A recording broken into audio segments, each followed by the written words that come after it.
இன்றைய தினம் ஜூலை 11 உலக மக்கள் தொகை தினம் அனுசரிக்கப்படுகிறது. இந்த நிகழ்வில் மாண்புமிகு பேரவைத் தலைவர்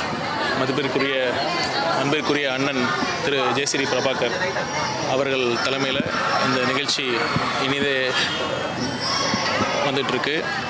பார்த்திங்கன்னா இந்த வருடத்திற்கான கருப்பொருள் இளைஞர்களுடைய நம்பிக்கைகளும் அவங்களுடைய ஆசைகளும் நனவாக்கக்கூடிய ஒரு சூழலை உருவாக்க வேண்டும் அப்படிங்கிறது தான்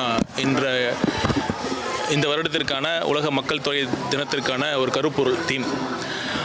அந்த வகையில் இளைஞர்கள் நலன் சார்ந்த அனைத்து திட்டங்களும், குறிப்பாக சுகாதாரத்துறை சார்பாக அவருடைய நலனை, உடல் ஆரோக்கியத்தை, மனல் ஆரோக்கியத்தை பேணுகிற வகையில் அனைத்து முன்னெடுப்புகளையும் மாண்புமிகு தமிழக முதலமைச்சர் அவர்கள் தலைமையிலான இந்த அரசு செயல்படுத்தி வந்துகிட்ருக்கோம்.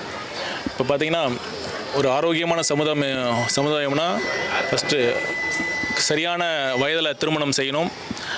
அப்புறம் ஒவ்வொரு குழந்தை பிறப்பும் ஒரு திட்டமிடலோட தாய் நல்ல ஆரோக்கியத்துடன், ஒரு மன ஆரோக்கியத்துடன், உடல் ஆரோக்கியம் மற்றும் மன ஆரோக்கியம் எப்போ இருக்கோ அப்போ குழந்தைய பெற்றுக்கணும். அப்புறம் இன்ஸ்டிடியூஷனல், அதாவது மருத்துவமனையில் தான், அது அரசு ஆரம்ப சுகாதார நிலையமாக இருந்தாலும் சரி, ஒரு மருத்துவக் கல்லூரி மருத்துவமனையாக இருந்தாலும் சரி, இல்லை தனியார் மருத்துவமனையாக இருந்தாலும் சரி, அங்கே ஒரு அரசு மருத்துவமனையில் அல்லது ஒரு மருத்துவமனையில் தான் அந்த குழந்தை பெற வேண்டும். வீட்டில் அந்த பிரசவம் பார்க்கக்கூடிய சூழல் இருக்கக்கூடாது.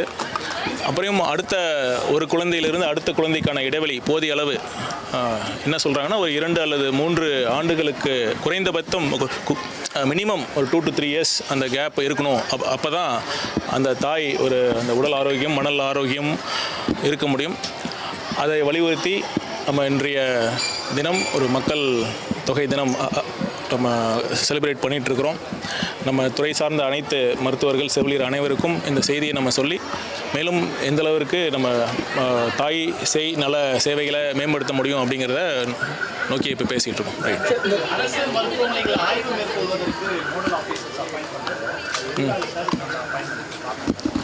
இல்லை, பார்த்திங்கன்னா இப்போ தமிழ்நாட்டில் அரசு ஆரம்ப சுகாதார நிலையம், அப்புறம் தாலுக் லெவலில் தாலுக்கா மருத்துவமனை, மாவட்ட மருத்துவமனைகள், மருத்துவக் கல்லூரி மருத்துவமனைகள்லாம் இருக்குது.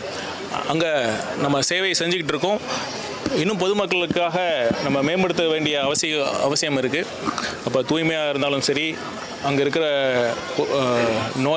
மருத்துவ பயனாளிகளிடம் மருத்துவர்களும் அந்த செவிலியர்களும் ஒரு மரியாதைக்குரிய வகையில் அவங்கள நடத்தணும். அப்படிங்கிற போன்ற விஷயங்களை நம்ம செயல்படுத்தணும். அப்படிங்கிறதுக்காக நம்ம அதை செயல்படுத்திட்டு வரோம்.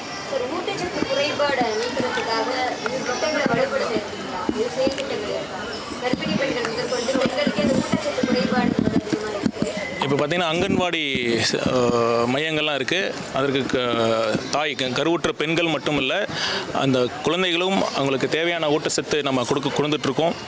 அப்புறம் கர்ப்ப காலத்தில் ஏற்படுற ரத்த சோகை, முக்கியமாக பார்த்திங்கன்னா ஊட்டச்சத்து, அதனால் அது ஒரு முக்கிய காரணமாக இருக்குது. அதற்கு நம்ம தேவையான மருந்துகளும், இப்போ இரும்பு சத்து உடைய அந்த இன்ஜெக்ஷன்ஸும் போன்றதும் நம்ம அரசு மருத்துவமனையிலே அது கிடைக்கிது.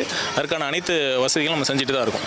தனியார் கல்லூரிகள் நிகர்நிலை அந்தஸ்துக்காக சட்ட போராட்டம் நடத்தும்னு சொல்லியிருந்தீங்க. எப்போ அதை நம்ம ஸ்டார்ட் பண்ண போகிறோம்? கல்வி வாய்ப்பு, இடஒதுக்கீடெல்லாம் குறையக்கூடிய வாய்ப்பு இருக்குது. அதை நம்ம எப்படி?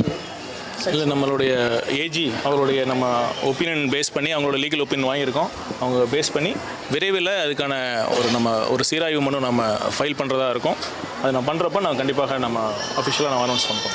சார், அந்த பிறப்பு விகிதம் தமிழகத்தில் பார்த்திங்கன்னா, தமிழகத்தில் அந்த டோட்டல் ஃபர்டிலிட்டி ரேட் எனப்படுகிற அந்த விகிதம் பார்த்திங்கன்னா 1.3 இருக்குது. இது ரீப்ளேஸ்மெண்ட் லெவல், அதாவது சமநிலை தொடர வேண்டும்னா, இப்போ இருக்கிற நிலை தொடரணும்னா அட்லீஸ்ட் குறைந்தபட்சம் ஒரு 2.1 இருக்க வேண்டும். தமிழகத்தில் இப்போ மற்ற மாநிலங்களில் கம்பேர் பண்ணுறப்ப ஒரு ஏஜிங் சொசைட்டியாக நம்ம தமிழகம் படிப்படியாக மாறிட்டுருக்கு.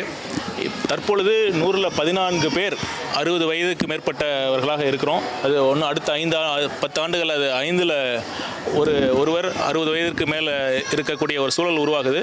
அதான் அதற்கு காரணம் பார்த்திங்கன்னா, ஏற்கனவே சொன்ன மாதிரி பல காரணங்கள் இருக்குது. பொருளாதார ரீதியாகவும் சரி, அப்புறம் பெண்கள் ஒரு ஆணாதிக்க சூழலாக இருந்தாலும் சரி, இதையெல்லாம் அந்த காரணிகளை அட்ரஸ் பண்ணுறது தான் சரியானதாக இருக்கும். இப்போ நம்ம எடுத்த உடனே இது கொஞ்சம் இன்சென்டிவ்ஸ் கொடுக்கறத தாண்டி அது எதனால் இது வருது அப்படிங்கிறத அதை அனலைஸ் பண்ணி அதற்கான அந்த ஃபேக்டர்ஸ்லாம் நம்ம அட்ரஸ் பண்ணால் படிப்படியாக அந்த சூழல் மாறும். மாதிரியான பகுதிகளில் கர்ப்பிணி பெண்களுக்கு சரியான மருத்துவ சிகிச்சை கொடுக்கப்படுறதில்லை. கருவுலை குழந்தை இறக்கக்கூடிய அபாயங்கள் இருக்கு. சமீபத்தில் கூட மெஸ்ஸின் ஒரு பொண்ணுக்கு அப்படி நடந்திருக்கு. மருத்துவர்கள் அதிகப்படுத்தணும். அதே போல இல்லை அந்த நீங்கள் அந்த குறிப்பிட்ட நிகழ்வில் கண்டிப்பாக கண்ணகி நகர் அந்த மருத்துவ வளாகத்தில் மருத்துவர்கள் இருந்தாங்க. அந்த ஒரு காம்ப்ளிகேஷன் அப்ரப்ஷியோ பிளசண்டா அப்படிங்கிற ஒரு காம்ப்ளிகேஷன், அதாவது அந்த பிளசண்டான்னு சொல்லப்படுற அந்த Tamil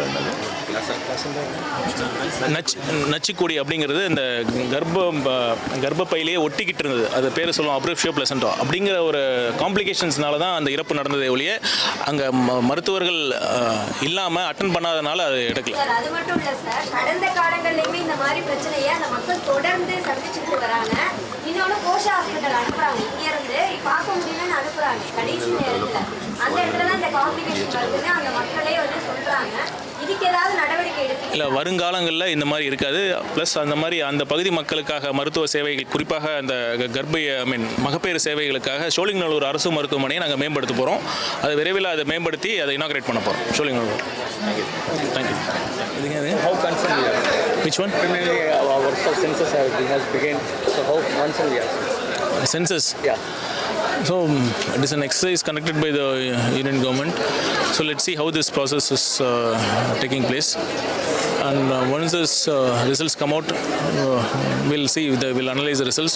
So we have been demanding. Tamil Nadu has been demanding. The government, especially, we have been demanding caste census. So that has not been acceded to. What they are collecting is not a complete exercise. So we want that to be conducted. Sir, CM reiterated that Tamil Nadu's opposition to delimitation. Opposition to? Tamil Nadu CM Joseph Vijay reiterated that Tamil Nadu's opposition to delimitation. Definitely, see, Tamil Nadu has been one state which had taken this population control measures in true spirit.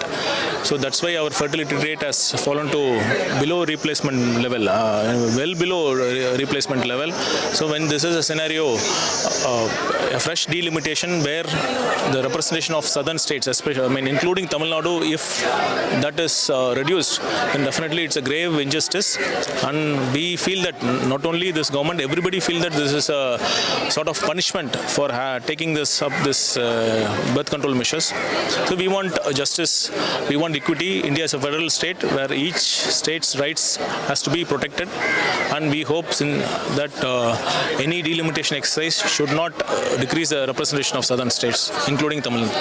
Thank you.